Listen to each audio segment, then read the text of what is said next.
Welcome to the Thinklings podcast, a conversation where good thoughts help renew the mind with the Word of God. I'm Charlie Carter, and I'm here with Tim Little and Andy Stearns. Let's jump into the conversation. Welcome to the Thinklings podcast, episode number 11. This podcast goes to 11? No? What? Spinal? Okay. Well, on a scale of 1 to 10, it goes to 11. Okay. I get it. That's so. Do you want to start over? It is an 11 out of 10. No, we're not going to start over. Okay, hey, thanks for being here. Today, Stearns is going to talk about 1 Timothy chapter 4 and ministry preparation. But before we do that, as always, we have some Thinklings business to tend to. Let's Books talk and about business. Oh, he did it! There we go. Cut me Books and off. business. The line is let's talk about some books, and then you get to insert your books and business. So let's talk about some books. Oh, I can start us off. Okay, go ahead.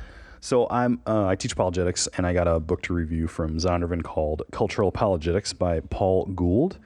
Paul Gould is an apologist, and so it fits very well with my class. I'm going to read it, and it looks very interesting. I'll give you the quickest summary ever. I haven't read the whole thing. I've worked through it. I really enjoy it. He's essentially he's asking this question. He's saying, when you go out to share the gospel or do apologetics, sometimes the culture around you is not ready for it. And his point is that because the culture has shifted so far away from any sort of a worldview that would be accommodating of Christianity, our goal as apologists needs to be to re-enchant the culture to the things above, I guess you could say it like that. So he uses a lot of C.S. Lewis, the baptizing imagination he talks about. Essentially, he's saying do the work in the culture to get the culture ready to accept Christianity, and then you can go out and do apologetics on an individual level. It essentially is basically classical model apologetics at a cultural level. That's my assessment so far. It's been interesting. I'm not going to recommend it per se. I'm still working through it, but it's what I've been reading. Okay, so this is just like off the cuff. We had talked about this off mic. Sure. We have talked about on this podcast what makes a good book. If you were thinking through our criteria, Yes. and you were going to say on a goodness scale, 0 being it's good, but it's like the lowest level of good, Okay. and 10 being everyone needs to buy this and read this regularly, where would you rate this book on a Thinklings goodness scale? I'd say it's over 5, but I haven't finished it. I'm only a third of the way through.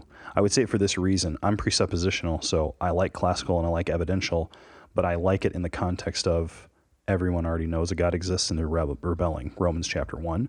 However, he has a lot of interesting thoughts that I enjoyed, but I don't know that I'm ready to say, is it a 9, an 8, a 7, a 6? I just don't know yet. But so far it's been interesting. Above 5 is a strong recommendation. Yeah, well, I would say if you had the chance to read it, go for it. Would I say go read it right now? There's probably some other books that might be faster. Okay. Or more important.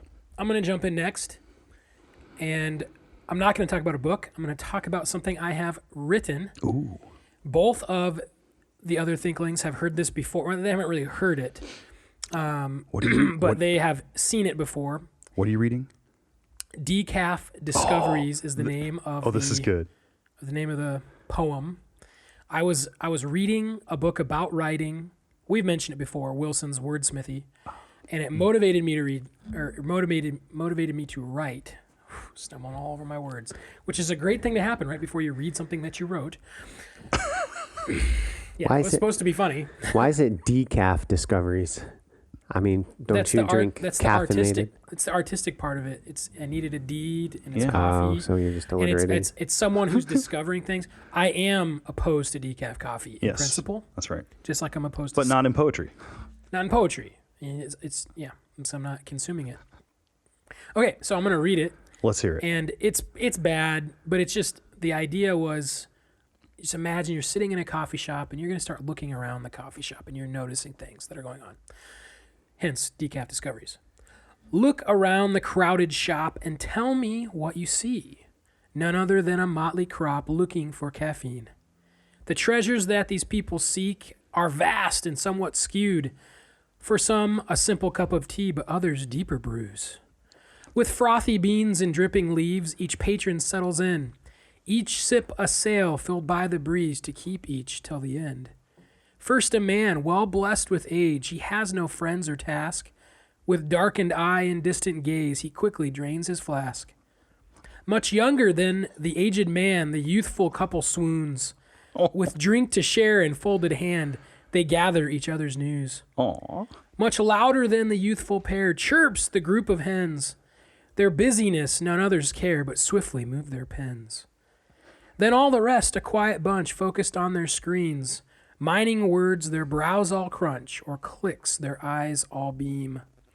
Behold, look round the empty shop, when is this group renewed?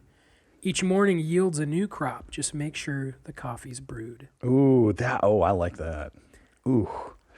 So yeah, it's... How long did that take you to write? Like how much? I don't know, probably an hour or two. Okay. I mean, but that was what was happening. I was in a coffee shop, and there was an old man over there, and there was a couple, and then there's a group of hens. Hens, you know. yes. I'll let you interpret the phrase. Let's say that. And that's what they were doing. There's this little group of hens talking and writing things down really quickly, and then there's this old man just kind of hanging out. A bunch of people on their screens, and so yeah, just try to exert the creation of my mind to make something. So, our listeners should try that.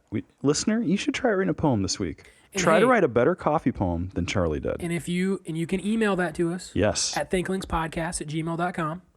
And if you write something and submit something that is, on the Thinklings goodness scale at all, we'll maybe read it on the air. But we'll see. Ooh. So, okay, Tim, you got a book for us. Book for us today, How to Read Daniel by Tremper Longman III. Longman is a pretty well-known Old Testament scholar. This book is written more on the popular level to the common man. At first, I had low expectations of the book, How to Read Daniel. Longman is going to be more reformed in his hermeneutics, and so I didn't have very high expectations. And furthermore, a title like How to Read Daniel, that just bespeaks hermeneutics and what? You genre. said bespeaks. I like it. It's a really mindish word. It is. Oh, brother. That bespeaks of intelligence. Sorry, go ahead. Sorry, yeah, keep going. A lot of people, keep bespeaking. Genre studies are very abused among Reformed scholars, in my opinion. So apocalyptic particularly, they pack their theology into the apocalyptic genre, and then all of a sudden their interpretation of the text is the only right one. But you might have a tough time figuring out what apocalyptic genre is when you actually look at the Bible. There's no apocalyptic genre interpretation rules in the Old Testament. Tim be speaking truth over there. Anyway, I'm not a big fan of the whole apocalyptic this genre. Morning, folks. So, but anyway, actually, I was kind of surprised the book was not as imposing of its theology as I thought it'd be. For example, the one chapter, the theme of the book of Daniel, he has comfort in the midst of oppression, which I didn't really care for. I really see God as the one in control as the theme of the book of Daniel. But as I read through the chapter, he then had this statement, the primary theme, in spite of present difficulties, God is in control, and he will have the final victory. So what Longman has done is said, oh yeah, the theme is God is in control. That is the theme of Daniel. But now, how does that apply to us? See, it's written at the popular level. So God is in control. What should that do for me? Well, that should be a source of comfort. So he's changed the theme of the book to more of an applicational theme as opposed to a content theme. So I was okay with that. I thought that was pretty good. And then some of the more questionable exegesis sections like Daniel chapter 9. What is he going to do with the Daniel 70 weeks? And what he basically says is, we aren't sure what this means. So at a popular level book, whatever. But okay, Tim, just like Andy, if you had to put that book on the I'm air quoting, the Thinklings goodness scale, where would you put it? Well, for me, probably pretty low. I really like to have my mind stimulated, and there wasn't a whole lot of new information. But to give Longman credit, I wasn't reading this book really to have my mind stimulated, but more to be aware of what the book is about. So then if somebody asked me about it, I might be able to recommend or warn them.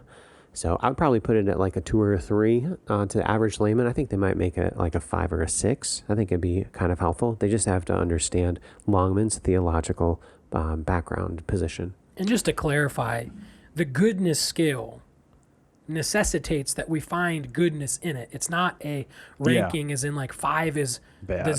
5 is not the tilting point between bad and good. A 2 or a 3 on the goodness scale is still good. Like there's value there, but it's not as good as maybe some other books on Daniel or commentaries on Daniel. Okay, so the Thinklings goodness scale can go into like the negatives too? Yes. And then, well, maybe we at that level would just call it the Thinklings badness scale. And we firmly plant. I paused so we could insert a book title there, and we'll put that on the, anyway. Okay, with that. Let's just say you're not going to see your best life now on the goodness scale. Be somewhere on the badness scale. Okay, Tim, take us into 1 Timothy. You mean Stearns? Or Andy. Whichever one. It's Tim. It's Andy. Andy. It's Andy. We're a little goofy right now, if you cannot tell. But yes, Andy. Andy's going to take us into 1 Timothy. Okay, so a long time ago, I was working at a church as an intern youth pastor, and I remember, all the time that there would be some question I wouldn't understand. I'd only come to Bible college for like 1 year, and then I dove into a full-time ministry, and it was something that showed me how much I needed more preparation. When you're working with people's souls and families and you're shepherding, discipling, and you don't know the Word of God very well, you're in a really bad place for ministry. It's very hard, especially when you're the authority and you're the sort of pseudo-shepherd. I mean, I was an intern, but that's what my task was. I remember thinking, is this ever going to change? And so I was reading 1 Timothy one time, and I came to this verse, and it was really helpful for me. It helped me to readjust, number one, my expectations of what this is going to look like. I think I had like a fast food mentality when it came to going in and serving the Lord. And that number two, how long and how much I should be committed to this. So we're going to start in verse 11 because I like to get the context because that's what you do when you study the Bible. But we're primarily going to focus on verse 15. So a little background. 1 Timothy is written to Timothy, who I believe is the pastor in Ephesus, and Paul is writing to him to instruct him how to be a shepherd, be a pastor, run things in the church, care for the flock. It's a really good, if you're going to be a pastor and you're not well acquainted with this book, you need to get well acquainted. So in verse 11, he says, command and teach these things. He's been giving them all kinds of stuff to talk about.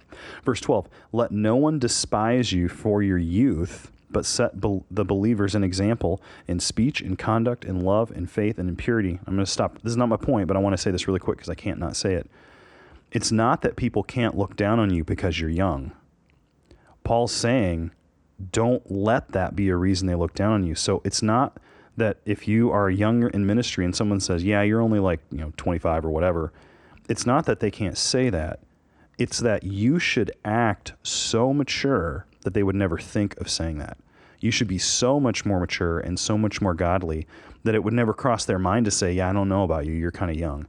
So the point is, if someone says, you're a little young yet, don't turn around and say, Paul says you can't say that.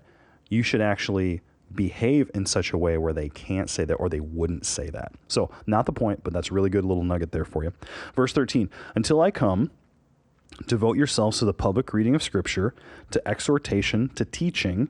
Verse 14, do not neglect the gift that you have, which was given to you by the laying on of hands. And now here's our verse. Verse 15. I'm going to read it in 3 translations. The one I read it in first was the NASB, which I really appreciate. So it says this. It says, take pains with these things. Be absorbed in them.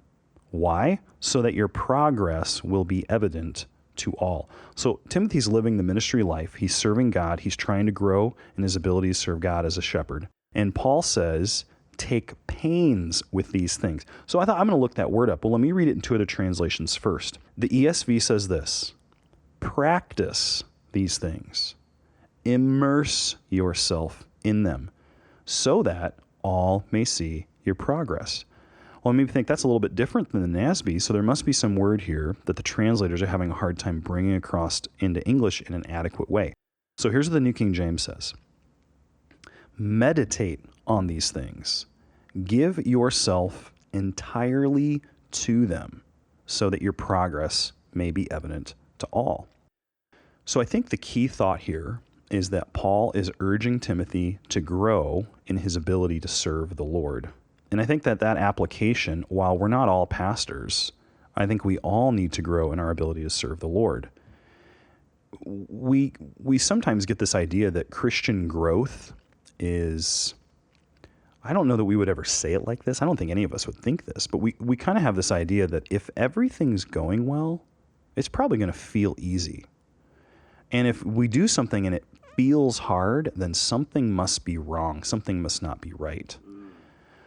But I don't think that's the picture that's being presented here. So I would say there's a couple of principles to walk away from this. The first is that I think growth is going to require some mental effort. Second is that growth is going to require consistent effort. And then the third is the result of the mental and consistent effort in growth in godliness and serving the Lord is that your progress will be visible to other people. You won't have to say, hey, I'm growing. They will see you growing. So let's walk in that first one. It's the verb there where it says practice these things in the ESV, or it says take pains.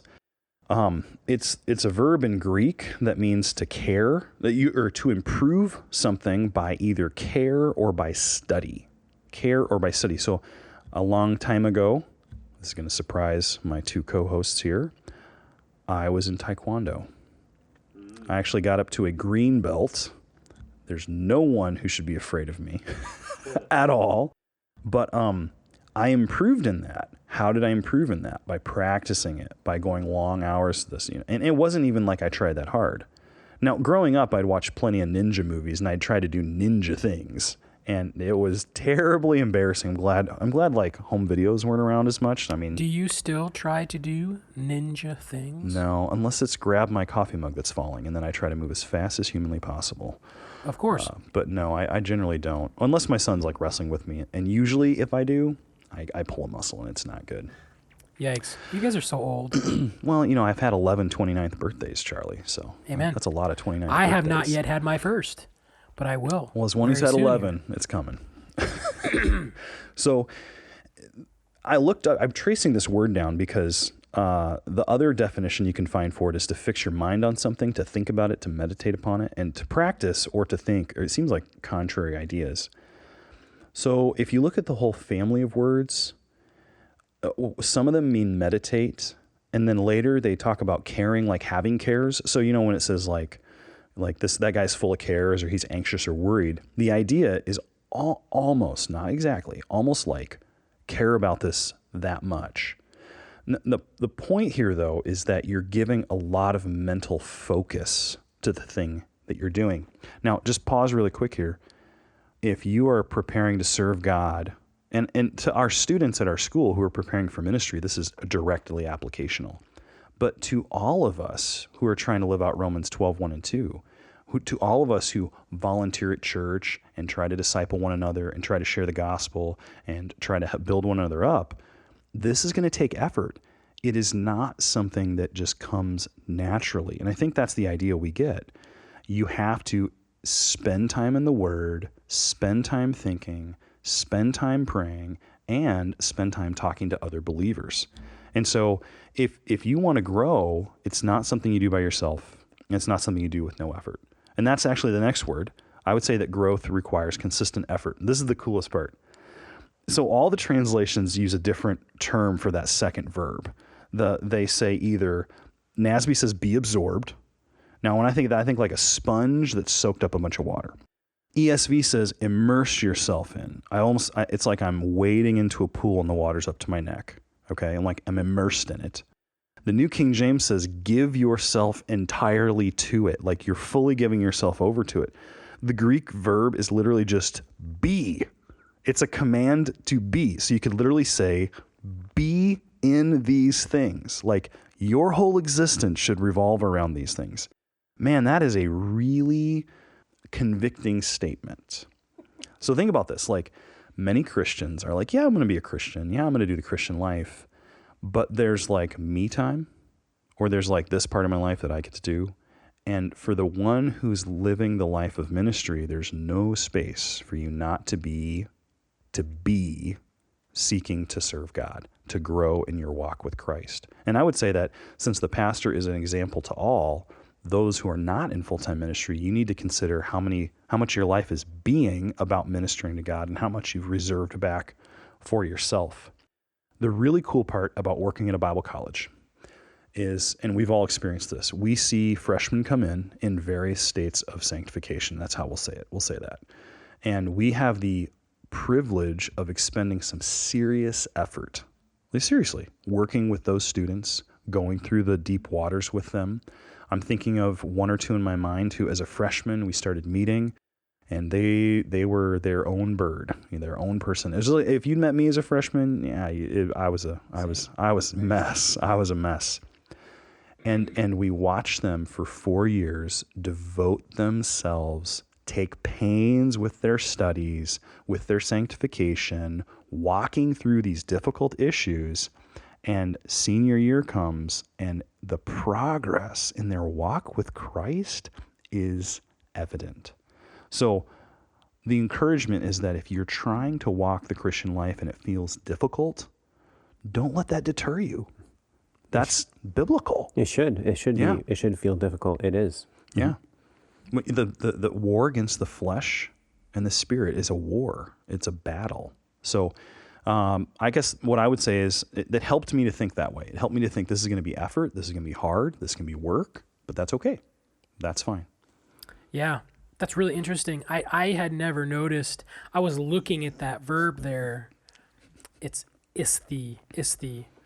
And I'm like, man, what is that? What type of me verb is that? It's just a me. And I'm like, wow. So it's, if you very literally translate those first two phrases of verse 15, these things practice, Yep. in them be, Yep. that people would see your progress. Yeah. Yep. That you progress all would be, it would be revealed to all your progress. So I guess if we're thinking like, what is this looking like in life? What are some questions our listeners could ask themselves that would help them to see how they're doing on this scale? Any guys have any thoughts? I do. And it's, you just think about, now this is a little bit of a stretch, Okay. but I'm sure that you looked this up when you look up a word in Greek, you're probably going to look it up in BDAG, like the lexicon. And there's actually an early church father that uses this same word, that first verb, the practice, the take pains with, and it's actually in the Epistle of Barnabas. And he says in the Epistle of Barnabas, and this is in BDAG, it references this, it says to take pains with the fear of God. So like we've had a podcast already, I think it was episode 3. Yep. We talked about what is it to understand how to fear the Lord. And here was an early church father using the same idea in the vein of sanctification, saying you need to practice the fear of the Lord. You need to take pain to understand the fear of the Lord, to learn to love him.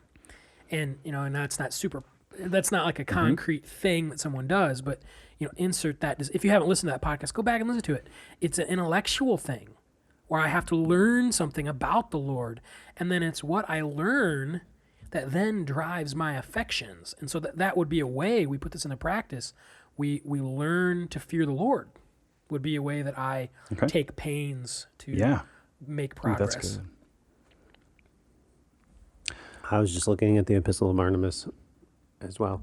He uses it in connection to fearing the Lord as well. That verb is very interesting. It only occurs a couple times in the New Testament.